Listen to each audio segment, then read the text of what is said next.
President of Student Representative Council, a podcast entitled Elevate the World.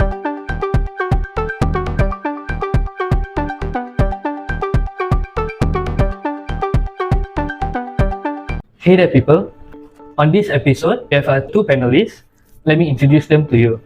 Mr. Izwan Faris, the President of Student Representative Council, SRC UUM, and Kausalya Chandran, Administrative Secretary of the SRC UUM. And now, without further ado, let us continue with our session. So, hi Mr. Izwan and Ms. Kausalya. I have some questions for you for today. What inspired you to participate in the Student Representative Council election in the last term? So from here, I combine my passion to become a leader and my push factor to help people because I see it when we have a big power, we have a big responsibility. So a lot of things that we can do to help more people. That's about it. Thank you, Izwan. Ms. Kausalya? Okay, so hello everyone. I'm Kausalya, the Admin Secretary of Student Representative Council, and it's my pleasure to be with Izwan, the greatest YDP that you'll ever meet wherever you go, guys. Go. So, being in Student Representative Council, you'll be having a platform that you can serve for the people, you can serve for the community, you can be a pillar to develop the community as well. So, I chose that, okay, and this would be the right platform that we can go.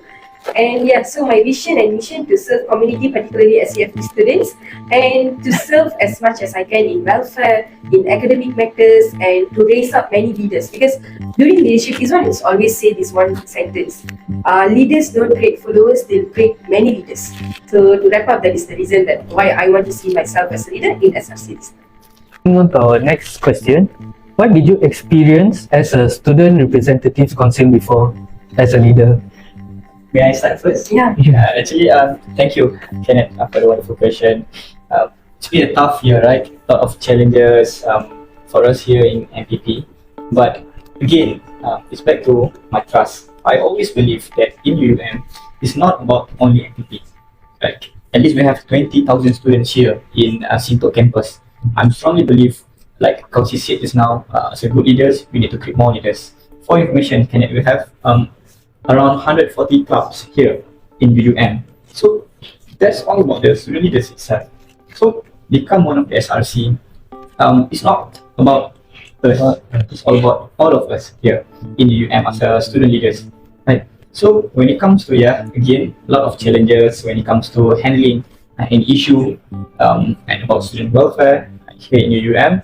But when it comes to the ideology that we have a strong team, we have a big team of UUM, not only MPP, including the JKPS or even clubs, like the student leaders.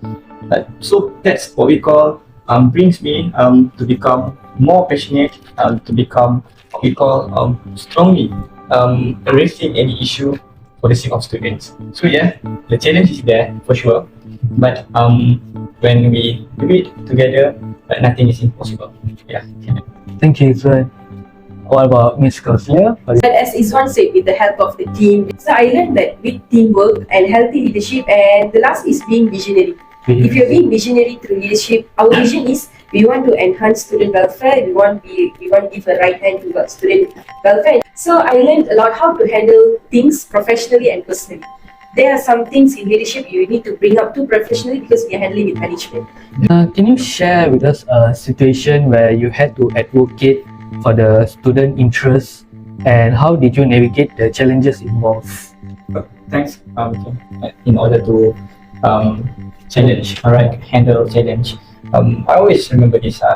As a leader, we need to become what we call 50% autocratic and 50% democratic because we're dealing with people, we're dealing with souls. We're not dealing with the robots, right? So, in order to become a good leader, we need to have both. We have to set the goals, set the vision, like what you said just now, the KPI. But we need to remember, I always bear this in my mind that at the end of the day, I'm dealing with people. But the most important thing is to have resilience. In order to have resilience, Kausi, Kenneth, of course, it must come from pressure. Even a diamond made from pressure. Right. So the thing is, from the what we call the challenges, the obstacle, the people, the conflict, it makes me to think or what we call to think before we act, right? To think before we speak. So again, that's the challenges part. But I always look the challenges part as what we call part of journey, part of our journey to become A greater person. great or good person in order to help more people. At the end of the day, our goal is to help more people, not only in UM but at the community itself.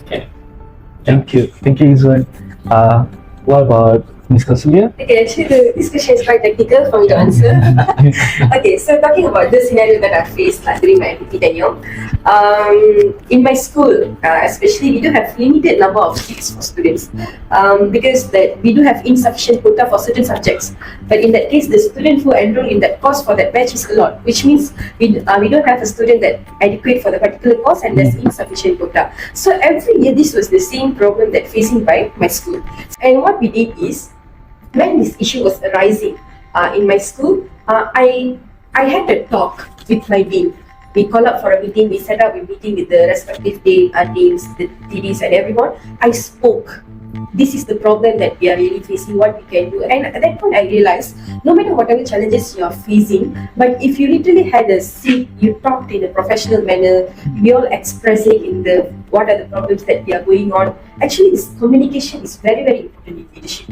No matter how high you fly, but your communication with your teammate is not there, it's not a really proper, you're not in the right track. Yeah, we said, we come up with many ideas, we brainstorm, and now by God's grace, we actually created 15 extra classes, each classes of 86. 86. So for one courses from 86, we add on like another classes, so total is 166. So we can manage some cohorts because we do have diplomas, we do have especially diploma students and the metrics everyone to tally up. So at one point I thought, okay, we managed to do this because I didn't come out with my anger, I didn't put my emotions first, but I was realistic to have a proper communication, good communication. And then I realized, okay, so the problem is we call as the communication problem. So after this, if someone say to me, what is communication barrier? I literally can understand, oh, itulah sebenarnya. So you know how to explain what is the communication. And then I got to know, not being a leader, you should be very powerful in communication. That's why sometimes a single word people saying can make a deep scars in your heart. Same goes to a leader. Sometimes we'll be receiving many criticism. There's a constructive criticism, destructive criticism, but how you are gathering together as a team and how you communicate to the management, that is a very crucial role to a leader. That's because the most important thing is the outcome. We talk pressure from the students, we totally understand. But here, as the MPP, is our responsible to bring their voice. At the end of the day, student is our priority, not our enemies. And when they hit us, no problem with that. We are open to any comments and so on because the outcome is very important. At the end of the day, for students, that's about it. So how you all receive the criticism? You want to share? Talking about criticism, actually, it's not about criticism. Sometimes we take it as a constructive criticism, build our team together. As we have come to our final question, can you share a specific accomplishment or initiative from your time as a student representative council that you believe had a lasting impact to the university? This one, please. Challenging question really, because right? We evaluate from the initiative, high impact program and so on. We back to the root cause of the establishment of the SRC itself. When we refer to AUKU 1971, is the main purpose of any SRC or even student union is back to student welfare. But when it comes to a macro level, for example, we met at BMX, we raising the issue on Wi-Fi, and Alhamdulillah, we received budget from the MOF to improvise our internet connection here in the UM, and also at the macro level about the student empowerment, we give a lot of platform to students to get involved and so on.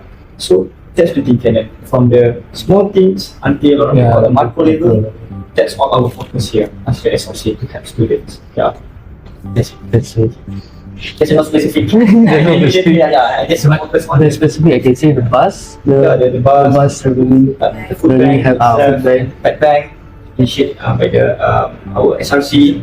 That's the things that focus on students, and we initiate like a complaint system and a hotline for bus. If a bus, Wi-Fi, and residential issue is not only in UM, it's a national. I can say a national problem. And every UP, right, public university, there's only three main problems.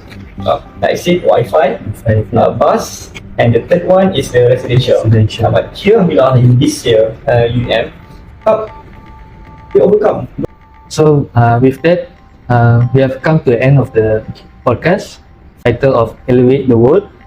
I would like to extend my sincere gratitude to the channel video and who remain throughout the entire podcast. Thank you, Insuan and Ms. Kausalya. With the saying from Abraham Lincoln, election belongs to the people. It's their decision. If they decide to turn their back on the fire and burn their behind, then they will just have to sit on their business. With that, I believe that you will make the right decision and cast your votes to the candidates that can bring a good change to our community. At this moment, as the host of the event, I would like to apologize if there are any inconvenience throughout this podcast journey.